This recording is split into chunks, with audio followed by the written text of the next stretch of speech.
Thank you so much. Thank you. It's quite overwhelming. Thank you to the members of the Academy for this honor, my dear friends who are here tonight, Jenna and George, for your kind words, to my hero, Louis Zamperini, to the cast of Blood and Honey, and most of all to my family, my love. Your support and your guidance make everything that I do possible. Mad, I'm not going to cry, I promise. I won't embarrass you. You and your brothers and sisters are my happiness, and there is no greater honor in this world than being your mom.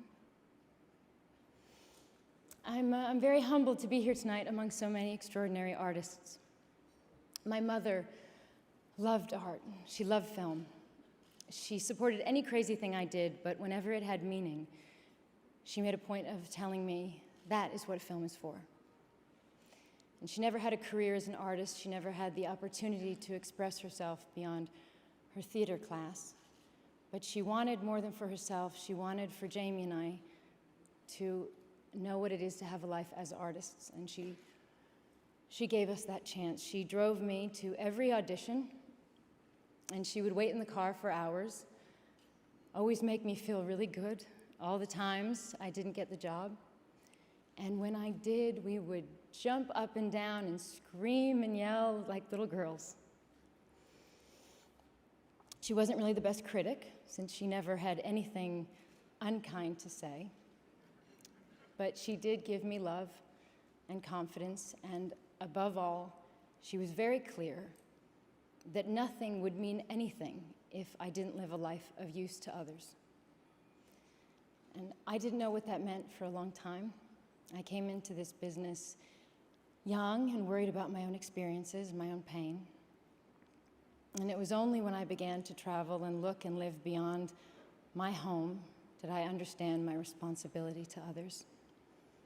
And when I met survivors of war and famine and rape, I learned what life is like for most people in this world, and how fortunate I was to have food to eat, a roof over my head, a safe place to live, and the joy of having my family safe and healthy. And I realized how sheltered I had been, and I was determined never to be that way again. We are all, everyone in this room, so fortunate.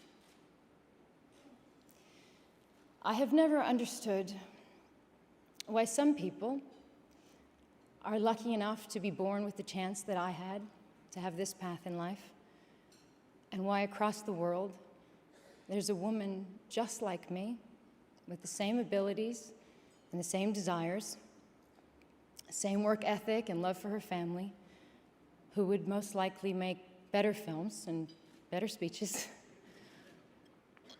Only she sits in a refugee camp, and she has no voice. She worries about what her children will eat, how to keep them safe, and if they'll ever be allowed to return home. I don't know why this is my life, and that's hers. I don't understand that, but I will do as my mother asked, and I will do the best I can with this life to be of use. And to stand here today means that I did as she asked, and if she were alive, she'd be very proud. So thank you for that.